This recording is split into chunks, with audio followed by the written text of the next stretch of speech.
Hey everyone, welcome to The Zest, the official podcast of Orange Coast Magazine.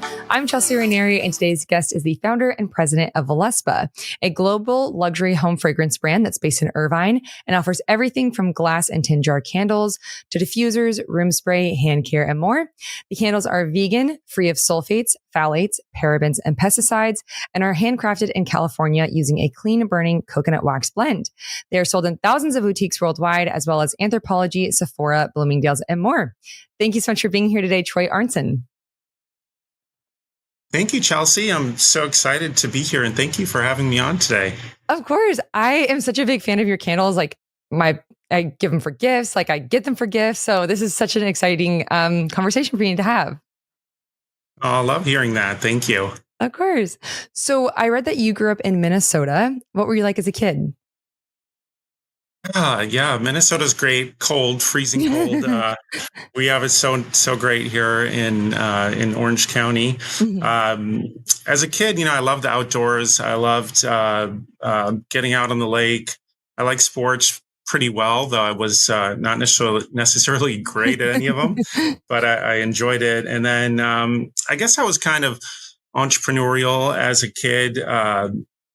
Like one great experience was, I had told my grandfather at one point that I wanted to start a business mowing lawns in the neighborhood. And one day I came home from school and there was this brand new lawnmower in the garage, like one of those self-propelled ones that you just push the lever and it just goes, it powers itself. And I was off to the races. I took that bad boy and I just started, knocking on every neighbor's door. And pretty soon I was built up like all the neighbors in the neighborhood, and I was making money as maybe a freshman in high school. So wow. I guess that was my early entree to business. That's so cool. I also read, that you learned early on that you were good at math and science. And so you decided to go to engineering school. So what aspect of engineering were you studying?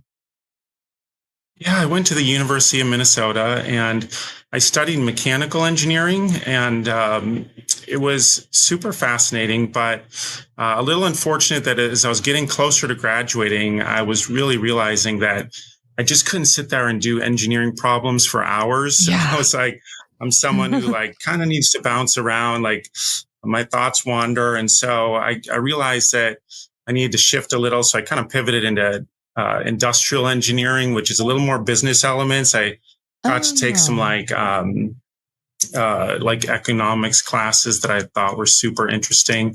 And so I kind of made that pivot, which was good. And then that in turn, got me my first job out of college, which was not specifically engineering, which was good. Interesting. So what was that first job? So it was at a computer chip company. And so that was super fascinating. It was a clean room environment where to go in and make the computer chips, you had to put on a full bunny suit, we called it. Where you were covered head to toe, couldn't have the slightest dust escaping your body to ruin the computer chips. And every piece of equipment in there was a multi-million-dollar, piece of machinery in this wafer fab, they call it. And so it was really an incredible education for me as a young kid going into that environment and just, having to really execute on such a precise level with kind of so much at stake. So it was a really great experience for me. Yeah, that sounds incredibly interesting. And I love that you eventually pivoted and went back to your childhood dreams and became an entrepreneur. But what inspired that change? Yeah. I don't think I really knew what an entrepreneur was really for real. My family was my dad was a teacher, a master electrician. My mom was a nurse. And I had this job. I was making pretty good money, and I was able to buy this duplex. And it's funny how, life throws you its twists and turns, but I bought the duplex. I moved in upstairs, and there was these two guys that lived downstairs that had this business importing essential oils, mostly from India. And I befriended them and just learned from them kind of about their business. I thought it was super fascinating. And, I was like working away hard at the computer chip factory, and I'd come home and, just have conversations and learn about what they were doing. And I just found it like so inspiring. So I ended up becoming a partner with them, quitting my job. My entire family thought I was crazy. But I went out and took that risk, and it was really great. We right away, we went on this like sourcing trip to India. Oh, wow. That was just, such an eye opener for me. And I'd never been to a place like that. And we went out to the essential oil distilleries and, saw how essential oils are made. And I really fell in love with it. With the oils, the aromas, how they're made, the earthiness of it all. It was really an incredible adventure, and brought that, back home and kind of worked a couple years with them in that business, and really, I guess, set me on my entrepreneurial path. Yeah. So how did you come up with the idea for Voluspa? So after, doing that, working and that with those partners for a couple of years, it kind of wasn't working out great for reasons like so often does. I was in my 20s, and we just had some differences. And so I thought it was kind of time to go start my own thing. And one element of our business is we were taking the oils and we were turning them into or using them to create some consumer products, either just like the oils for aromatherapy or aromatherapy candles. And so I felt like I really wanted to like expand on that business. And at the time, my girlfriend, Tracy, who later, who became my partner and later became my wife, I just kind of talked to her. I was like, I'm going to start my own thing. You want to do it together? And she also, I knew her from the industry, so she also had a passion for essential oils. So we kind of collaborated together, and, she also had a passion for design, and we kind of put our heads together and got Voluspa launched. Wow. So can you kind of explain how you were making the candles in the early days? Because I would imagine that must have been a challenge to come up with the perfect blend. Yeah, so we kind of kicked it off, and we were just didn't have just really started Voluspa on a few $1,000s. Wow. Yeah, and just out of the garage. And so we kind of wanted to like pair what like our knowledge in essential oils with design, like doing something that was like unique in the market that like really was inspiring to people. And so we developed this first collection. There was two really. Like one was like candles poured in a vessel that was packaged in a little velvet bag, which was like really cute. And then there was also like pillar candles that we made. And so from there, that's kind of where we got our start. And it was really in the beginning, it was like it was so interesting because we would drive up to Hollywood, where there was this like candle making store, and like load up the car with like candle making supplies, like hundreds of pounds of wax, and then drive back down the 405 and just start melting it in the kitchen and the garage, and working up formulas and designs. And so it was kind of like a science laboratory to begin with, but like out of that, we developed some great formulas, and we started to like sell them to like local boutiques, and it was a lot of hard work in the beginning. And I remember certain like days where we made like pillar candles that you'd pour them once into like a mold, and then you'd have to wait several hours or 12 hours, and then top it off again like a second time with hot wax, so that it was kind of like flat. And we would pour them in the day, and then I'd set the alarm for the middle of the night, and I'd get up and pour them and go back to bed, and then go deliver them to our customers. And so it was really like that in the beginning, which was I wouldn't trade that experience for anything. So it was pretty great, but it was tough as well. It sounds like an exciting time, though. Yeah. Yes. Well, how did coconut wax first come into the picture?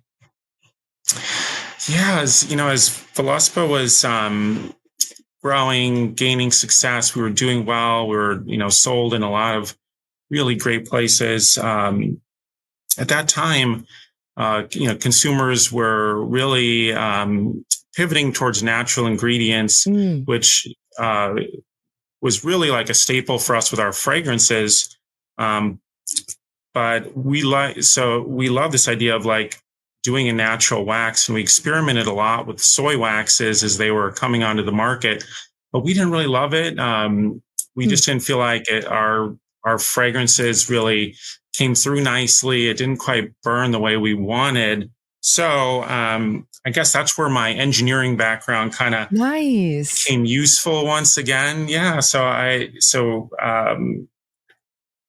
just set on this like course to like develop something that was natural, founded in like natural elements, that was going to be unique to the market. And I remember in college, like my favorite class when I was in industrial engineering was design of experiments, where I felt like I kind of learned how just through experimentation, you can kind of figure out, really solve any problem. And so I brought in like all kinds of different ingredients from just, apricot oil, coconut oil, like palm, like every kind of natural oil that I could find. And we just started testing.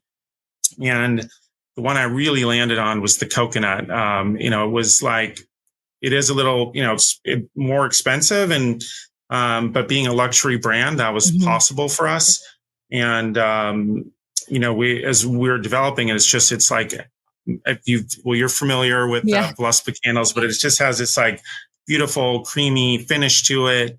It burns so well. It holds fragrance really nice, and it burns super clean. And so we were thrilled to develop that. And I think that was really a very pivotal moment for our brand, because from there, I think we really got a lot of recognition for what we did. And it was just kind of up from there. So it was great, and we felt really proud of it. Yeah, definitely. Well, I've never thought about how like a wax needs to hold a fragrance in order for the candle to burn and smell properly. But speaking of fragrances, how did you guys come up with the different scents back then? Well, it's kind of like the fragrance is the most fun part, right? Yeah. Everyone is like loves to talk about the fragrances, as do we here. And it's kind of evolved how we do it over time. My initial partner was really great with fragrances, and she would come up with ideas, and I'd kind of work with her. And some of those original like fragrances from way back like are still some of our most well known, like the Baltic Amber and French Cade and Goji Tarocco Orange. And then in the last few years, our approach has evolved, and we really have fun in the office, and it's really like a collaborative approach. Like our really mission as a brand is to inspire self-expression in the home, and we want to inspire our customers to just create a mood and an emotion in their home. And so in our office, we have like product development, like brainstorming sessions. And then we have a head of fragrance, Brittany, who like takes, these kind of ideas and starts, working on the formulations. Then we bring in like a bunch of samples of like what the different fragrances smell like. And everyone kind of gives their feedback. And you just see when you put a fragrance to someone's nose and they light up, or they are like, oh my God, it takes me back to this memory, or sometimes they just kind of act like they like it and just put it down. You're like, no, you don't. So just that process of being really open to how a fragrance makes people feel, I think, has really been key to some of our recent successes. Like we just launched Mediterranean Lemon, which has been phenomenal. I don't know if you've seen it, but it comes in this just like beautiful cobalt glass, and the team was working on that. And like at the same time, this was like a year ago, I went to like a great friend's wedding on the Amalfi Coast. Wow. it was like everything was like lemons and this beautiful cobalt blue, and our team really just encapsulated that into a candle. And the minute it's we launched it, it just was really like so successful. And I think because it just completely captured that place and like what it feels like to be on the Amalfi Coast. We even shot the campaign up in Malibu, so it it's a little bit of a cheat, but it looks like it's like right there, like you're on the Amalfi Coast. I love that. And so yeah. I actually spent my honeymoon on the Amalfi Coast, and their lemons are different. Like, they're not the same type of lemons that you think of when you think of lemons in America. So I definitely need to smell this candle. That will take me back to the happy times. Oh yeah. And did you get the sorbets where they put it in a lemon? Oh my gosh. How good are those? They're amazing. They're not super tart. It's like a sweetness to it, kind of. I love them. Yeah. And how do they get lemons so big there, right? Yeah. They're like the size of grapefruits. It's pretty cool. Yeah. Well, can you talk a bit about what the candle market looked like back then? Because I'm sure it's much different than is now. Back then it was kind of the beginning of aromatherapy. Like there was like aromatherapy pillar candles were kind of popular. And then it was kind of the beginning of like container candles as well were becoming a little more popular. And so we wanted to evolve on that. So we love the container candle direction. It's just nicer. They burn cleaner. You don't have to worry about wax spilling out onto your countertop or what have you. Right. And we wanted to do that, but do it in a way that was elevated, beautiful, and really created that kind of a sense of design in your home beyond just like a basic candle. Yeah. And the candles that you guys create are so stunning, and like they look so great, and like almost like more like home decor. But so how is, tell me a little bit about how Voluspa is different than other candles in today's market. What sets them apart from other ones you might see? Yeah, I love that question because I feel like that's, what we wake up and do every day here is really make something that we really feel proud of. And I like to think like there's just, some love put into every Voluspa candle that's made, because it starts like here. All the candles are made in our factory here in Irvine, California. So from the days back from the garage to today, like we've made every Voluspa candle in our own facility. And so they're handcrafted. We have an eye on every one. So I think it's like really personal for the people that work here and on the factory floor. And many have worked here for so many years doing this. And they really care. And then, from that, it's like the coconut wax, which we've talked about, which I think we feel is there's nothing really better in terms of that base.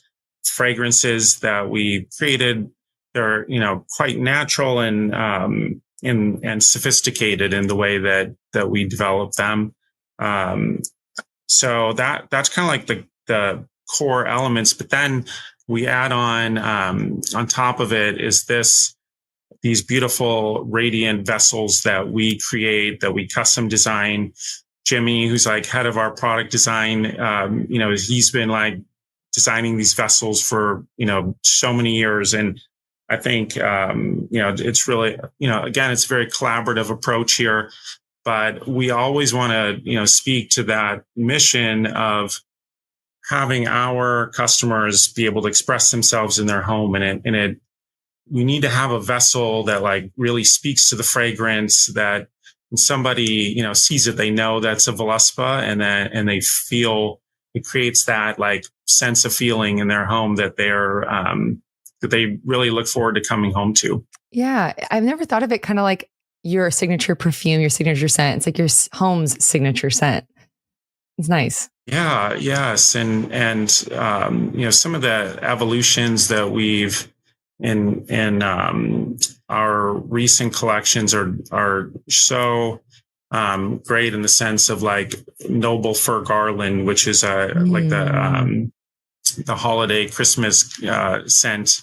It's like, I don't know if you've seen the vessel, but it's like this beautiful Art Deco pattern that's kind of like inverted and but it looks exactly like a Christmas tree.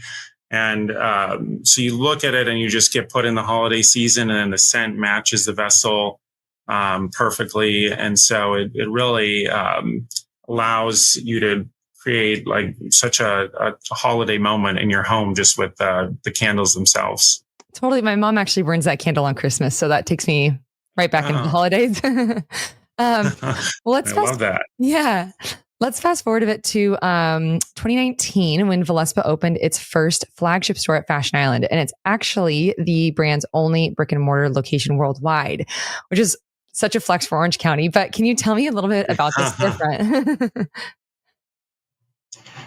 Yeah, that was really a big step for us, and we were so excited to do it, and to do it, right here in our backyard at Fashion Island, which is really an incredible mall, outdoor mall, and we really wanted to create, a space where the brand could be seen in its entirety and presented in the way that we want our customers to see us, and to create a place where that really holds our entire collection, which is quite broad. We have like over 400 SKUs in our range, and so for most of our retailers, that's kind of not possible for them to carry it all. Right. So that was really great for us to be able to do that, and then also, it's really just such an incredible place for us to connect with our consumers, our customers, because it's that direct line, and that we have great folks that work there at the store, and every day they send a little report like, telling like what everyone said, what everyone liked, what people's comments were.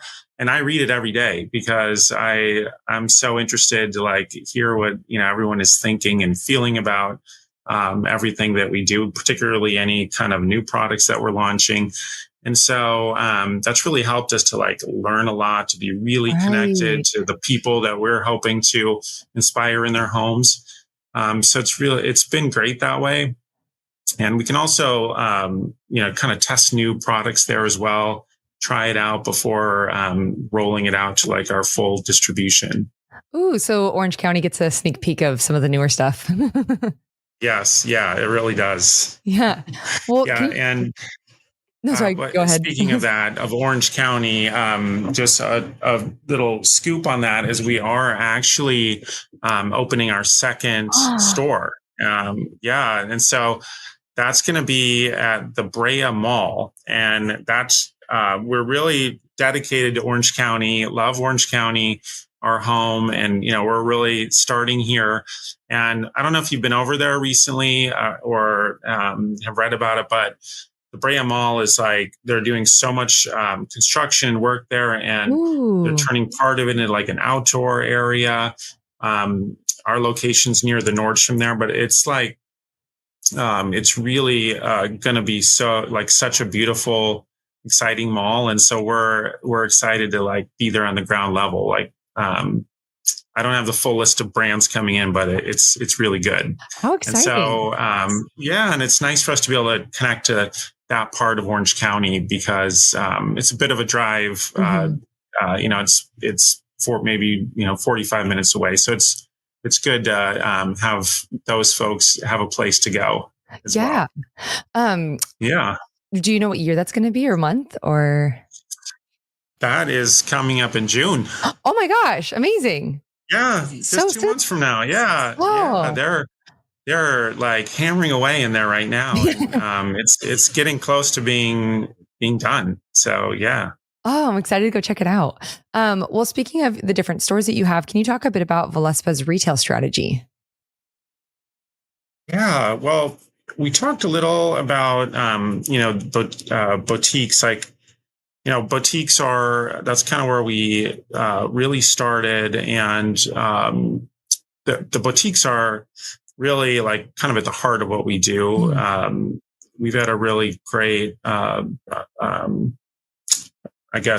path or journey with the boutiques where I think one thing our brand's always been really careful about and is to partner with really inspiring boutiques that really connect with lifestyle conscious customers. And, we did it first locally, and then we went and we partnered with brand agents around the country that know the best stores in all the different neighborhoods. And so they represent our brand and, put us in the right places, whether you're in Miami or New York or Dallas or Chicago. They're always, we have a great team on the ground that finds those right places and makes sure that Voluspa is always curated well and well taken care of in the right place. And then also central to our retail strategy is with the larger stores, like the upscale boutique and specialty stores like Bloomingdale's and Nordstrom. Anthropologie has been always very core to our brand and love them. Saks Fifth Avenue online is retailing Voluspa. So we have great partners there. And then internationally, we're also in great stores like Galeries Lafayette in Paris or Fortnum and Mason in London and John Lewis also there. So the international component's a lot of fun. And then also our direct to consumer is a great part of the business. And it's been a lot of fun for me. Voluspa was started, so many years ago before e-commerce was a big thing. And so it's really fun for me to learn. And, I've got such, fortunate enough to have such a talented team here that's always teaching me what is the latest and newest ways to, meet our customers where they are. So I love that part. Yeah, well, I am so excited to dive into this next question because I am such a fan of this. But you recently partnered with NBC Universal to create a line inspired by Wicked. So how did you go about selecting products for this? Yeah, it's so fun. Did you see the movie? Oh, multiple times. Cried every single time. Yeah. So good. Yeah. Mm-hmm. I was literally so excited when they contacted me and asked if we would do this. We've been approached many times. I'm always no, but Wicked is so different because it's near and dear to my heart for one thing. Yeah. But also that movie. I saw, the play on Broadway was my first introduction to it. And, the set is stunning and the costumes are incredible and the story. And so, and from there, my daughters all loved it, and they all were in little Wicked plays when they were in grade school. And so it's just been part of my life for so many years. And then to get this opportunity was really cool. And so I really felt like we could capture the spirit of the movie and the incredible set, the story, the costumes. I think we uniquely as a brand were positioned to capture the essence of the film in home fragrance range, which I think we really did. And I'm very confident we did because it sold like crazy and continues to. It's been it's been amazing, and our team has had so much fun with it. Do you guys have a green candle and a pink candle? Yeah, we do. I have it right behind me here. It's part of the collection. Yes. Yeah. So there's there's a fragrance for Galinda, mm-hmm. and there's a fragrance for Alphaba, and so Alphaba is a bewitching banyan forest. Ooh. And and then Galinda is perfectly pink yuzu. Cute. So the colors and the fragrances were developed really to match their personality. And then the glass design that Jimmy and our team did is incredible. It looks it's so fitting and incorporates the motifs from the movie into the vessel design. It's really fun. Yeah. And so the exciting thing too is that Act 2 is coming out, and Yes. characters are evolving, and they just might be getting new fragrances to match the evolution of their characters. Oh my gosh, how fun and exciting. Yeah. That's so cool. Well, what other home fragrant launches can listeners get excited for? Well, we have a few new ones. So I mentioned the Mediterranean lemon, which just launched. We have mountain lavender and chamomile, just so great, so relaxing, perfect for Mother's Day coming up. So nice. And Tahitian coconut and vanilla. So we're really, with that one and the Mediterranean lemon, we're taking you to destinations and setting transporting you to a new place or a beautiful place. So those kinds of fragrances are really moving with our customers, and so we're excited about those. And we have more coming down the pipeline. As we get into the second half of the year. Ooh. I can't tell you. I can't name those yet, though. We'll keep an eye out, though. Well, we are coming to the end of our time, but before I let you go, I have 3 final questions for you that we called the Thoughtful 3. So first, what would you tell your younger self knowing what you know now? That's a great question. And, I think I would tell myself to really stay focused on building your brand. If you're in a business with a brand, like coddle it, pay attention to it, focus on that. As an entrepreneur, so many opportunities come up and they just distract you and take you in directions that you're like, oh, this could grow my business, but a lot of times it's just short-term things that really take you off your journey and off what you're really setting out to build. So I think just maintaining that focus is really key. And then I would just tell myself enjoy the ride, because it can be, sometimes you get so focused in, and you get you got to step back sometimes and just really enjoy it all. Definitely. And what was the best advice that you received when you were first starting out? That's a good question. When I was starting out, I didn't really have a lot of business mentors around that time.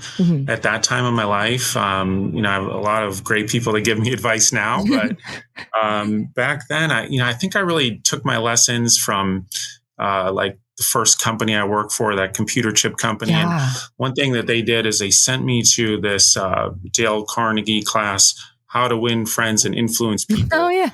And have you ever read that book? I haven't read it, but I've heard of it. Yeah. Well, it was written probably 100 years ago, but it's an authority on just human interactions and what matters to people, and just really, teaching you that, everything you do has to really benefit everyone involved. And I think taking those learnings of human interaction were really key to forging the kind of partnerships that helped us build it along the way. Yeah. And then lastly, what advice would you give to a young entrepreneur?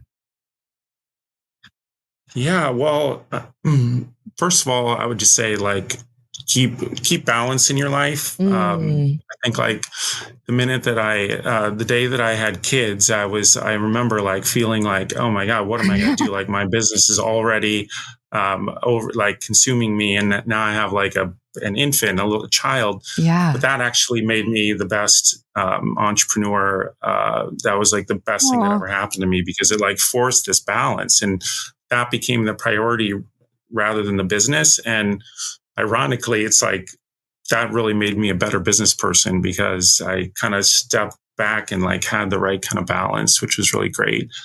And then I think, the other thing that I just think is really important is you have to set your mind on where you're going. What is your end point? I'm starting a business to do this, and this is what it's going to look like down the road.